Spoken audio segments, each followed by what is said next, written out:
O programa Trabalho Legal começa agora e nesta edição você vai conhecer as leis de trabalho que regem as atividades dos médicos residentes. E mais uma vez vamos decifrar siglas e normas que muitas vezes não entendemos e que fazem parte do nosso dia a dia como trabalhador brasileiro.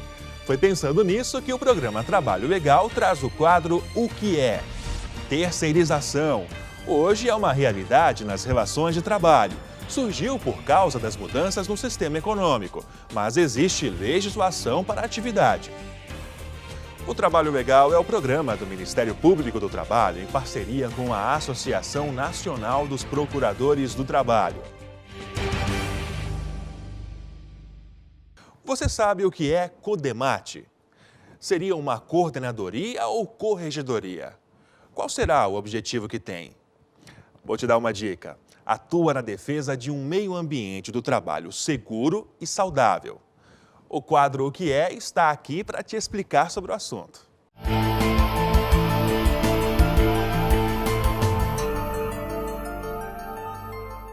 CODEMAT. Você sabe o que é? Não, nunca ouvi falar, não. Não sei nem o que é CODEMAT. Não conheço. Já era de se esperar. Ela não é conhecida pela sigla, mas significa Coordenadoria Nacional de Defesa do Meio Ambiente de Trabalho. E quando se trata de meio ambiente do trabalho, tanto para mim quanto para você, faz parte do nosso dia a dia. A CODEMAT está entre as 8 coordenadorias nacionais do MPT. Foi criada pelo Ministério Público do Trabalho, a partir das irregularidades mais graves e recorrentes enfrentadas no dia a dia pelos procuradores. A coordenadoria articula planos nacionais de ações para combater irregularidades, principalmente nas indústrias do ramo de frigorífico e nos setores sucroalcooleiro e da construção civil pesada. Se funcionar mesmo, né, eu acho que é uma boa iniciativa, né? Tem muito mais. A Coordenadoria Nacional de Defesa do Meio Ambiente do Trabalho foi criada pela portaria número 410 da Procuradoria-Geral do Trabalho em outubro de 2003.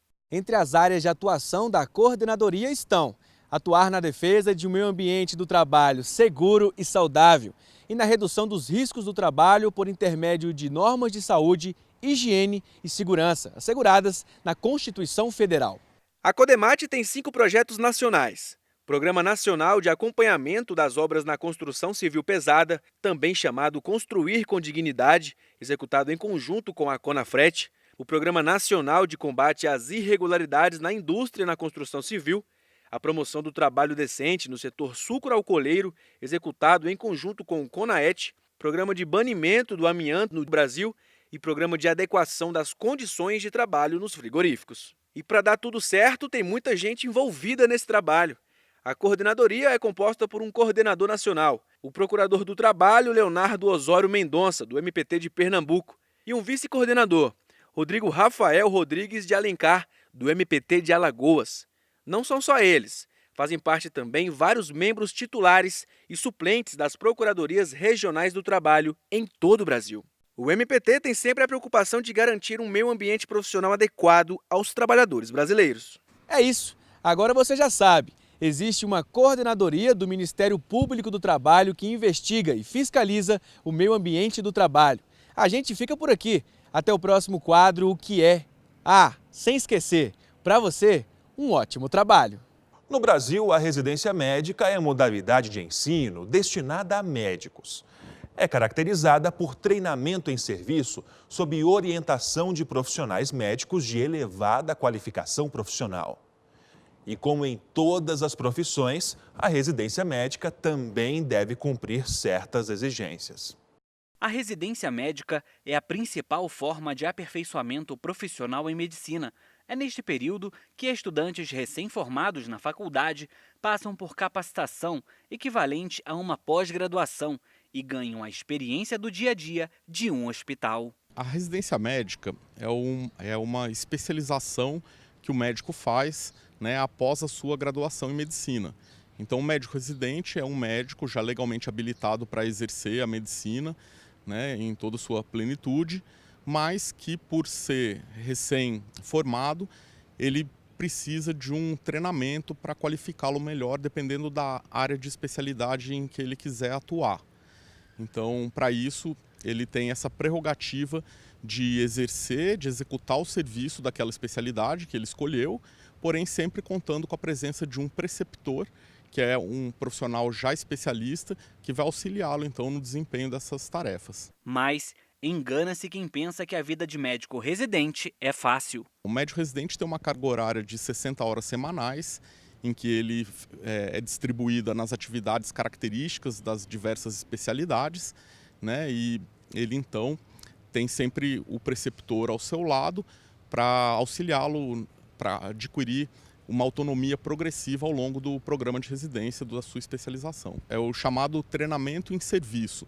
Ele executa o serviço da especialidade, porém tem como prerrogativa a orientação do chamado preceptor, que é o médico especialista que vai auxiliá-lo, né, a tomar as condutas técnicas especializadas adequadas a cada caso. De acordo com a legislação brasileira e a jurisprudência do TST, os médicos residentes são considerados estudantes e não trabalhadores. Por isso, as questões jurídicas relacionadas à residência médica não são de competência da Justiça do Trabalho. Por outro lado, vários direitos da CLT são garantidos aos residentes. A rotina de um médico residente envolve o cansaço, longas horas no hospital, plantões, decisões difíceis e urgentes e a pressão de serem responsáveis por vidas. Apesar da jornada cansativa e plantões noturnos, ao final do curso, a experiência e a maturidade são a maior conquista na vida de um médico recém-formado. No Rio de Janeiro, desde o ano passado, a Procuradoria Regional do Trabalho mantém um convênio para que 2 médicos residentes da Universidade do Estado atuem na perícia médica do Ministério Público do Trabalho no Rio de Janeiro. Os médicos auxiliam os procuradores nas investigações dentro da divisão de perícias médicas com a análise de documentos decorrentes de denúncias que envolvam a saúde e a segurança de trabalhadores, bem como na elaboração de pareceres técnicos e audiências e inspeções para avaliar as condições de trabalho dos locais investigados. Para a PRT, a maior contribuição veio com a celeridade no cumprimento dos despachos processuais e da troca de experiências acadêmicas e institucionais vindas por meio do convênio.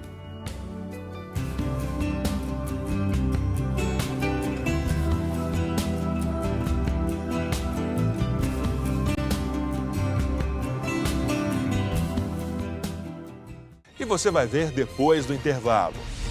Atribuições trabalhistas de porteiros e zeladores estão previstas nas convenções dos sindicatos regionais.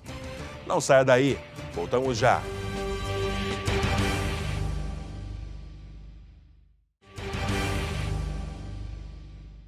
Zeladores e porteiros são responsáveis pela proteção do patrimônio de fábricas, prédios, residenciais, edifícios públicos, privados e muitos outros estabelecimentos. Controlam o fluxo de pessoas, as identificam e orientam para os lugares desejados. E muitas vezes são simpáticos e sempre prestativos. Há 6 anos, ele saiu do Maranhão e desembarcou no Distrito Federal. À época, arrumou um emprego à noite em um mercado, mas necessitava urgentemente aumentar a renda. Tudo o que precisava apareceu: uma vaga durante o dia como zelador neste prédio. Aceitou a proposta, que deu certo até hoje. E aí, como é que foi esse início, Francisco?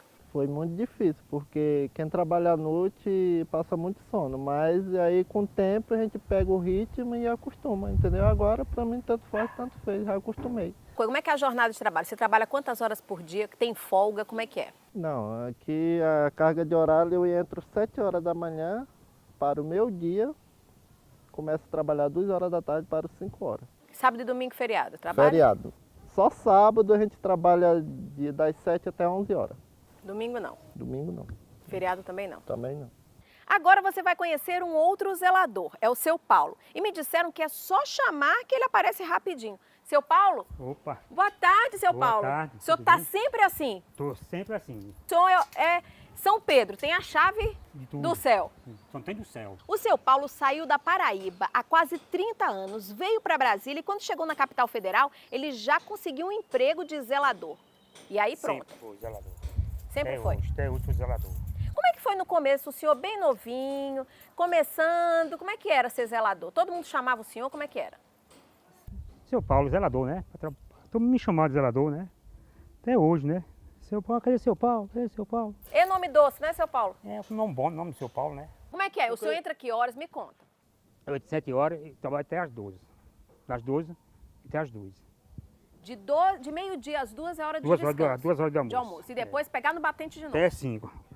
Já chegou no horário aqui. 5 horas, acabou o expediente do seu Paulo 5h10, por hoje, mas ele vai esticar um pouquinho para poder conversar com a gente, viu, seu? Eles sabem também que são trabalhadores com garantias. Está tudo lá na lei. Férias, 13º, salário em dia, FGTS, em caso de rescisão, multa de 40% do FGTS, recolhimento previdenciário, adicional noturno, periculosidade, insalubridade, todos os demais direitos que envolvem, que estão tratados pela CLT e que, porventura, alcancem a categoria. Isso foi possível a partir de 1956 com a Lei 2.757. Ela permitiu melhorias aos porteiros, zeladores, faxineiros e serventes de prédios residenciais. Até então, a consolidação das leis do trabalho enxergava esse pessoal todo como empregados domésticos. E aí, eles eram exceção. Com a legislação de 56, isso mudou e passaram a ter os mesmos direitos dos demais trabalhadores. De forma muito simples, ela vem e diz o seguinte: porteiros, zeladores, vocês têm os mesmos direitos assegurados a qualquer trabalhador previsto na CLT e em qualquer outra legislação esparsa. Em suma, é isso que a legislação vem fazer. E como é que é morar no próprio serviço? É bom, né, Francisca? É bom pela parte e ruim pela outra. Porque quando acontece alguma coisa, o zelador está aqui e resolve. E quando não está, quando chega o pepino está maior e para resolver é muito mais difícil. Aí é complicado, você é mais cobrado, né? É mais cobrado, entendeu? Eu estando aqui não, resolvo logo ali. Eu não estando, quando eu chegar, aí fica muito mais difícil para mim. Com o seu Paulo, da mesma forma, a residência no trabalho. Não pega trânsito, não se aborrece no trajeto com os longos congestionamentos, não perde a hora. Seu Paulo, o senhor faz a sua parte, assim como Francisco e milhares de profissionais dessa categoria. Mas saiba que a lei diz que seu descanso é garantido. A relação do trabalho é exatamente a mesma. O fato de ele morar no condomínio, no prédio, não altera em nada as atividades dele. Ele vai ter horário de trabalho a cumprir, a folha de ponta a ser assinada, as atividades dele vão ter horário para começar, horário para terminar. Se isso se extrapolar, o condomínio vai ter que se responsabilizar pelos pagamentos de horas extraordinárias, adicional noturno se for o caso, e tudo mais que a legislação e a convenção da categoria prevê. O Ministério Público do Trabalho não perde de vista os possíveis descumprimentos da lei. Ciente de quaisquer irregularidades, age no sentido de fazer valer a lei. Quando houver interesse público, a instituição pode ajuizar ações civis públicas na Justiça para requerer pagamentos de horas extras, férias, 13º e por aí vai. A jornada de trabalho do zelador é a jornada de trabalho de qualquer trabalhador. São 44 horas semanais. Em regra, funcionando 8 horas de segunda a sexta, 4 horas no sábado. Até porque ele pode ter a sua família, ele deve ter a sua família, às vezes morando com ele mesmo no prédio ou fora de lá, então ele tem que ter a sua vida particular respeitada, né? Essas atividades que extrapolem essas 44 horas semanais podem e devem ser consideradas como atividades extras, desde que ele esteja à disposição do condomínio. Porque às vezes, muitas vezes pode acontecer, mas a atividade não tem nada a ver com o condomínio, né?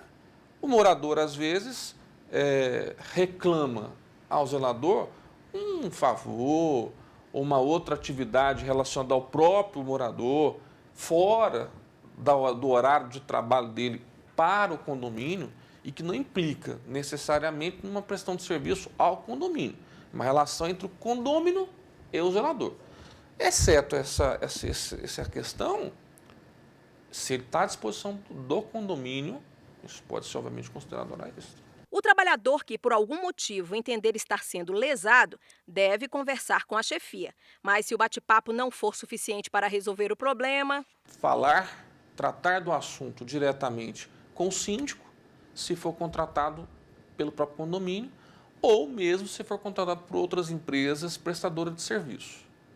explicar para o síndico o que está acontecendo, o que ele aponta de violações aos seus direitos, seja após consultar um advogado, seja após consultar a Delegacia Regional do Trabalho, o próprio Ministério Público do Trabalho, e tentar, dentro do próprio ambiente, resolver essas questões. Em não resolvendo, outra alternativa não resta senão buscar o judiciário. E aí, essa busca ao judiciário vai ser através de uma ação judicial, de uma reclamação trabalhista, melhor, que seja através de um advogado, que vai poder lhe assessorar, orientar, repassar a ele todos os direitos que efetivamente restaram violados e buscar a tutela jurisdicional. Essa ação, necessariamente, ele não precisa se desvincular do trabalho para buscar o seu direito. É evidente que, quando isso acontece, acabam que as empresas, o condomínio, no caso, perde a relação de confiança e acaba rescindindo o contrato. Mas isso não é fator decisivo para que ele vá buscar o judiciário. Ou seja, ele não precisa esperar ser dispensado para só depois buscar o seu direito. O ideal é que tudo se resolva de uma forma amigável. O seu Paulo diz estar tranquilo. Nunca precisou ir à justiça. O dinheiro entra direitinho todo mês. As férias são sagradas. O Francisco também, nenhuma reclamação. Como ele mesmo diz. Graças a Deus, o condomínio aqui paga meus direitos tudo direitinho. Antes de irmos embora e darmos tchau aos entrevistados, foi preciso matar uma curiosidade. Uma perguntinha boba, mas que está na boca do povo. Francisco, e essa história que porteiro e zelador sabem da vida de todo mundo, é verdade ou não? Não. Não é não? É não. Você conhece cada morador aqui direitinho? Conheço. Mas da vida de todo mundo não conheço, não. Então essa história de que porteiro é fofoqueiro é mentira, né, Francisco? É mentira. Porque eu mesmo, eu só sei da minha. Eu sei os moradores que moram aqui, né? Mas da vida, isso é mentira. Não existe isso, não. Essa aí é história, porque cada um que sabe da vida dos outros, porque ele não quer trabalhar, porque se ele trabalha, ele não sabe da vida de ninguém. Ele quer saber da vida dele, da vida do trabalho dele. Cada um tem o seu trabalho, a sua vida. É verdade, foi só uma brincadeira para quebrar o gelo, como se diz por aí. No próximo bloco, vamos saber como funciona a terceirização no Brasil. Basicamente, é a transferência de um determinado serviço a outra empresa. Fique ligado com a gente.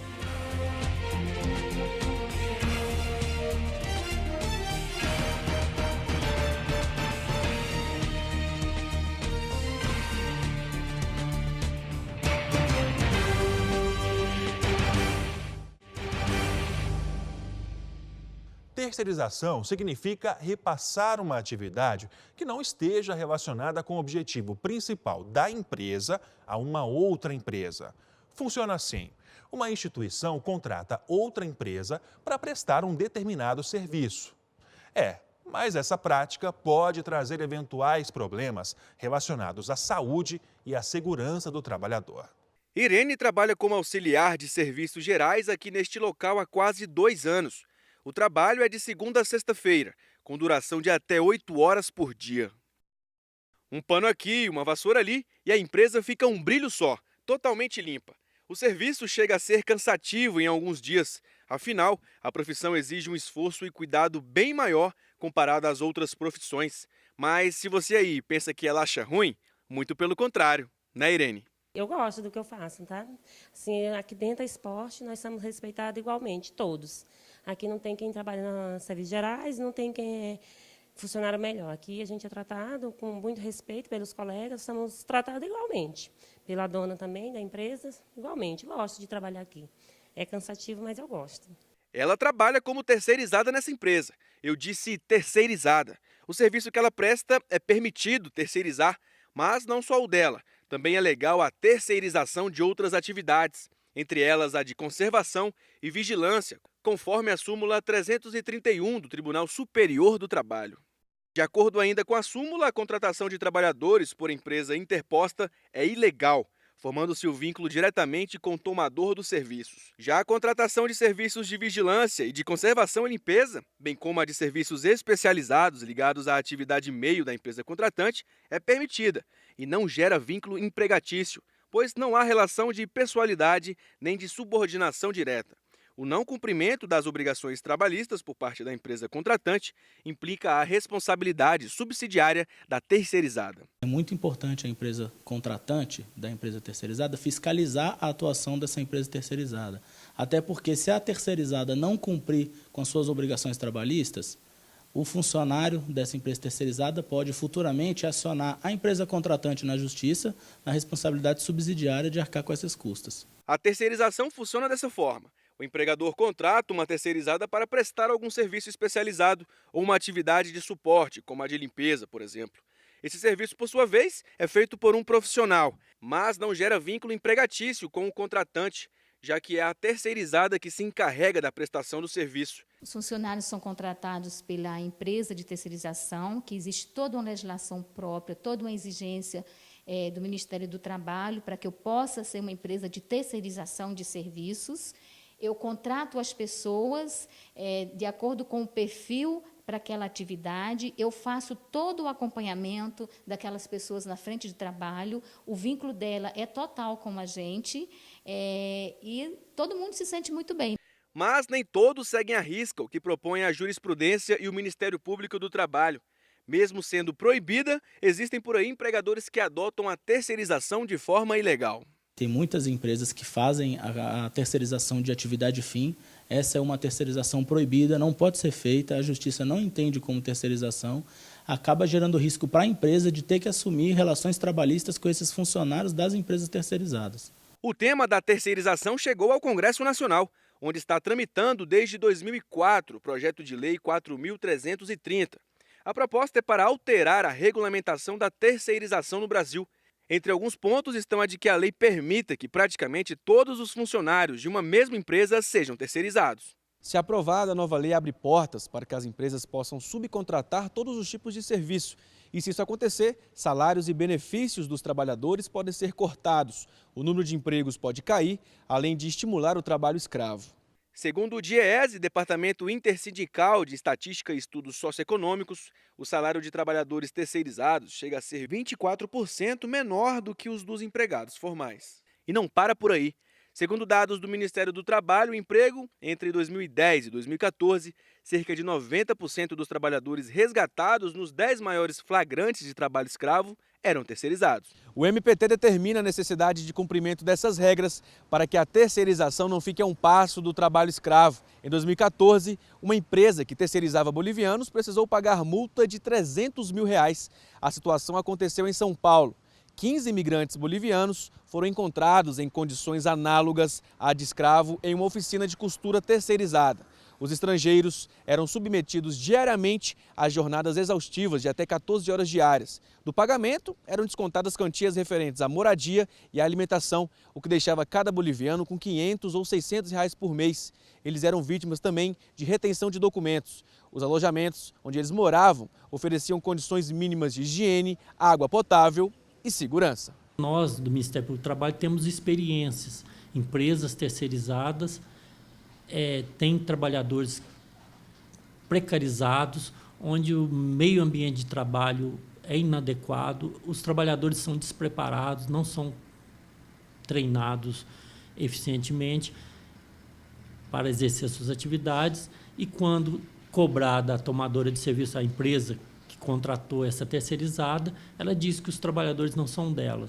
A empresa terceirizada presta serviço, quando termina o contrato ela some, deixa os trabalhadores sem receber e, com isso, o Estado, que tem a responsabilidade subsidiária, vem a pagar a conta novamente, porque ela já pagou para a empresa não repassou para os trabalhadores e subsidiariamente o Estado que eu digo aí, a União, Estados ou municípios, ele paga a conta duas vezes, ou seja, o povo está pagando a conta duas vezes nesses casos. A vida era boa, eu não sabia. Nem me fale. Antes eu tinha 13º, FGTS, e agora eu tô aqui. E eu? Salário diminuiu, carga horária aumentou. Talvez melhor assim do que desempregados. Não acho não. Perdemos direitos, respeito e dignidade. Já imaginou se o trabalhador fosse descartável? É isso que pode acontecer se a terceirização das atividades fim for liberada. Por isso, o Ministério Público do Trabalho é contra essa proposta que explora o trabalhador e lesa a sociedade. Participe do programa Trabalho Legal. Envie uma sugestão de reportagem. O nosso contato é trabalholegal.pautas@gmail.com. E as informações sobre o Ministério Público do Trabalho não param por aqui. Acesse o nosso site www.mpt.mp.br e também o Facebook ou o canal no YouTube. Não perca o programa da semana que vem. O quadro Meus Direitos vai falar sobre amamentação. Esta edição fica por aqui. Uma ótima semana para você.